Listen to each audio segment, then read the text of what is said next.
And now for our story. The living room of Aunt Mary's farmhouse this evening was littered with papers and seed catalogs scattered about Lefty's easy chair. In its midst, Lefty, looking happy and industrious. For he'd borrowed the breadboard from the kitchen and had neatly thumbtacked to it a sheet of paper on which he was busily sketching. As he worked, he could hear the voice of Peggy Douglas, who was talking to her friend, Jane Plummer, on the telephone. And listening, Lefty thought affectionately of this young girl he knew to be his daughter. Wondered, as he had repeatedly, whether he'd been right to keep from her the knowledge that he was her father. Would he have been able to help her more, guard her from unhappiness, if she'd known he was actually her father? He wasn't sure. And now, after so long, he hesitated to tell her the truth. The main thing he wanted was her happiness. He wanted to see her happily married, with a home of her own. Eventually, children. Yet, every time it looked as if this might come about, something had gone wrong. His thoughts were interrupted by the entrance of the young girl herself. She came up to him and leaned over the back of his chair. What's that you're drawing, Lefty? It looks like a map showing where to find the hidden treasure. You mean to say you don't recognize it? Should I? Why, sure. This is the layout of the farm. Huh? See? This square here's the house. There's the barn. Here's that apple tree in front. Why, so it is. What's it for? Well, the idea is I'm figuring out what to plant this spring around the house. Flowers and stuff. Oh.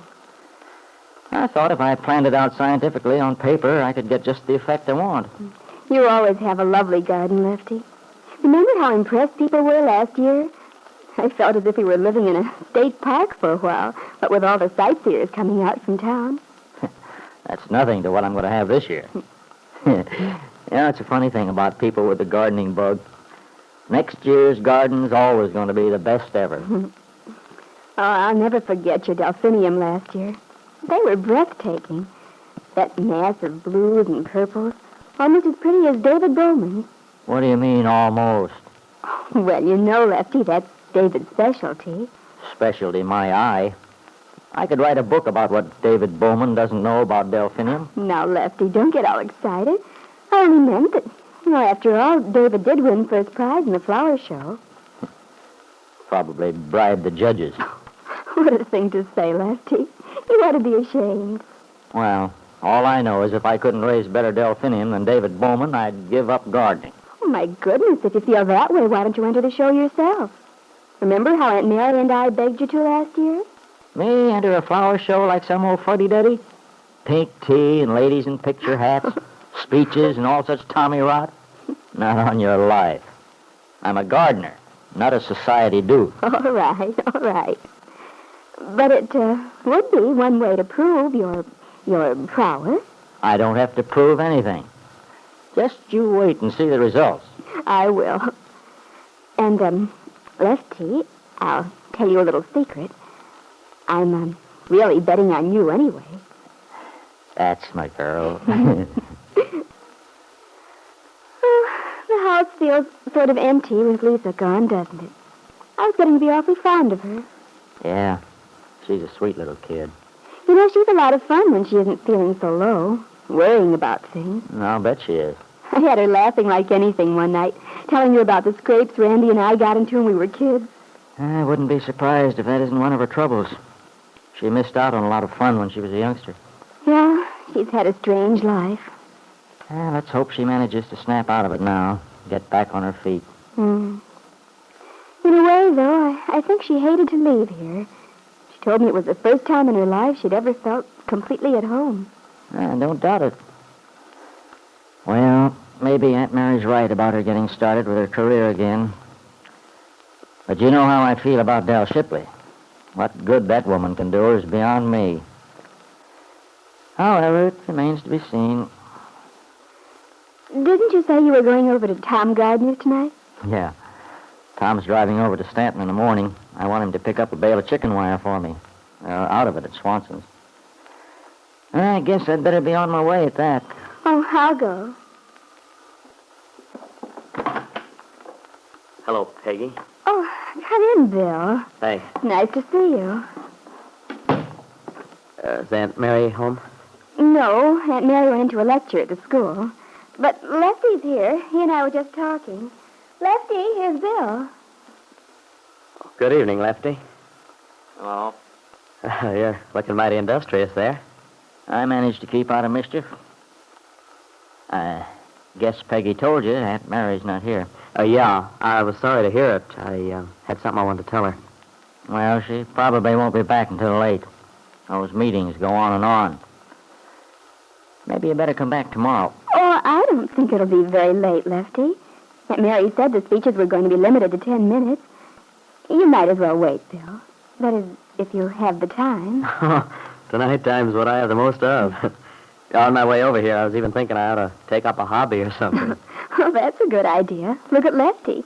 He keeps busy with that flower garden of his even in the winter. I doubt if gardening's in Bill's line. How's your job going, Bill? I saw David Bowman, and he said you were awfully busy. Yeah, we have been.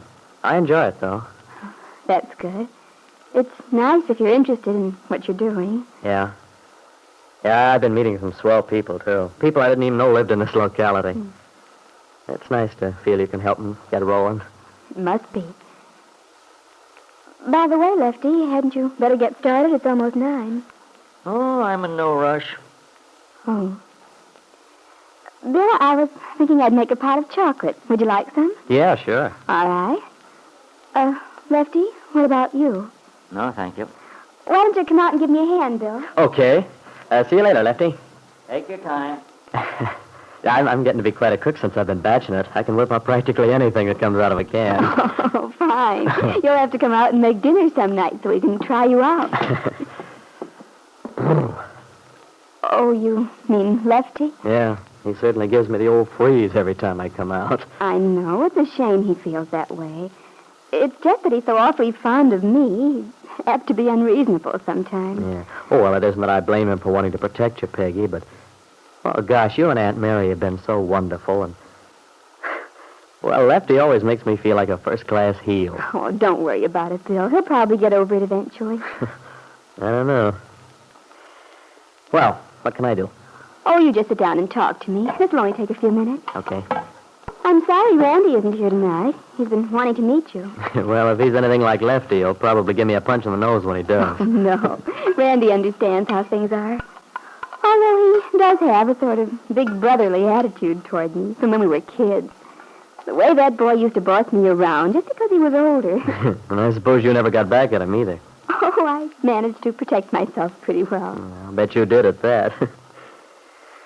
Gosh, it's nice to see you, Peggy. Seems like years. You're looking wonderful. Oh, I've been feeling awfully well lately.